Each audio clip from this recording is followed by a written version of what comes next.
Kirby has always been Nintendo's lab rat if they wanted to try out new ideas. Golf? Yeah, just put Kirby in it. I do like the more traditional Kirby games. Super Kirby Clash is based off the 3DS eShop game, Team Kirby Clash Deluxe, which is an expansion of Team Kirby Clash from Planet Robobot. A lot has changed since then. Even though this game takes most of its everything from the eShop game, it has a lot that it brings. Let's go over and see what it has to offer for this free-to-start multiplayer Kirby game. Super Kirby Clash is a 4-player co-op game where you choose one of 4 classes and fight bosses. These bosses have a lot of health, and you try to defeat them to get rewards and move on to the next one. There are 4 classes with their own attributes. Sword Hero has a big shield for teammates to hide under. Hammer Lord does the most damage but is the slowest. Beam Mage has the ability to stop time so you get more time to attack. And finally, Dr. Healmore can cast a healing area to heal your teammates. You have a time limit to defeat bosses. After a while, the bosses will drop star fragments, and if everyone collects one, you do this tiny minigame and deal massive damage. After clearing a mission, you get experience to your level, and you get stronger. Also, after clearing certain tasks in those fights, you get gem apples and fragments, which are this game's currency. More on that later.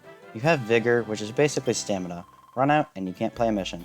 Every time you level up, you get more, and you can upgrade it to restore faster with gem apples. There's an overworld with a few things to do.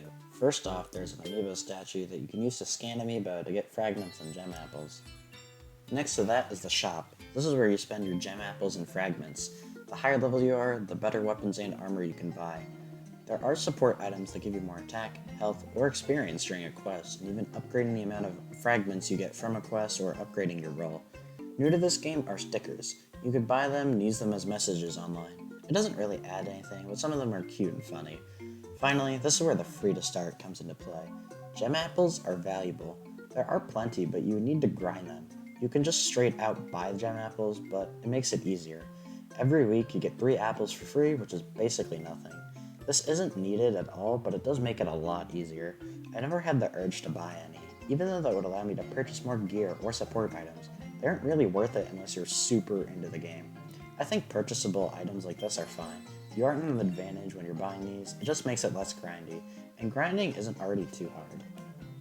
I'm gonna skip over the quest board for right now because that's its own big section I want to talk about. Next is the gem apple tree. Every 12 hours you can harvest it for more apples. The apples you buy from the shop give you more from the harvest. You can only get 10 if you haven't bought any yet. It isn't too bad, since the majority of gem apples you get are from quest anyways.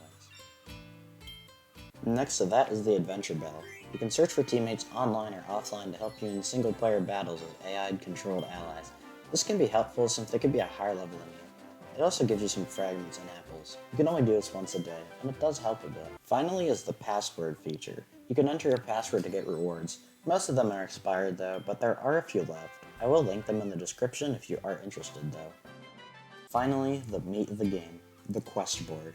You can select the board and you can choose from some missions. There are story quests. You can fight bosses alone and try to get medals and clear challenges. Cleared quests and challenges will get you gem apples and fragments as well as to raise your heroic rank, which I'll get to later. Some of the later quests require gem apples to unlock, so you have to go back to the cleared quests and get some more if you don't have enough. You want to clear these quests as fast as possible to get a platinum medal. You mostly won't get them your first try, so you have to come back at a later level when you're stronger. Some of the challenges include beating it with certain rolls, not letting anyone faint, or clearing it after hitting a certain level. Each quest costs vigor. You regain 1 vigor every few minutes. You can reduce that amount with gem apples in the shop. Run out of vigor and you can't play the single player anymore. But that's just single player. The party quest option allows you to team up with people locally or online. You get more experience for playing with other people. The main thing you would do is play online. You can find people looking for a match to play a single mission with them, or host your own. You could also party up with friends. This is just like the single player aspect, but with actual people. You still get the same rewards and can clear the same challenges.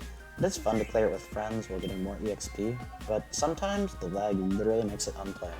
Like, look at this. Try to play with friends if you can. The game is all boss fights and clearing challenges, but if you're a completionist, there's one more big aspect, your heroic rank. Your heroic missions are like milestones. There are heroic missions for every type of thing, clearing certain story quests with a certain role, getting platinum medals, or reaching a certain level. There are a total of 900, and it will take a long time to finish them. I haven't even gotten 1/3 of them yet. For a free game, there's a lot of content. I know it's grindy, so you don't have to go for it, but it is an option for those who enjoyed the game.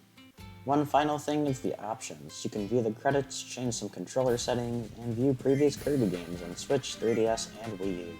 Weird that they highlighted the Wii U since it was discontinued. Super Kirby Clash is a fun distraction. If you have friends and want to play something for free, this is a good option. I would say try this game. It is free, so you aren't wasting any money. The gameplay is solid. It is just like Star Allies if you played that, and it's fun just beating bosses. Even though it being free to start, it doesn't feel like pay to win. You can totally get by without spending anything, and there's a lot of content for being a free game. I do like the concept of this. I just wish there was more in terms of gameplay, because it's just fighting bosses. That's all you can do. Yeah, that's the point of the game, but if there was just something smaller or different.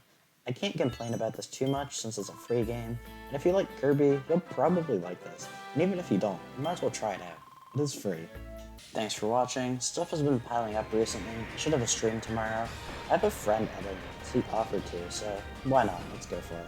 I'll link his Twitter down below, and we'll see how this video does. I don't expect this video to get like 1,000 views, but I'm trying to up my quality. Hope you enjoyed.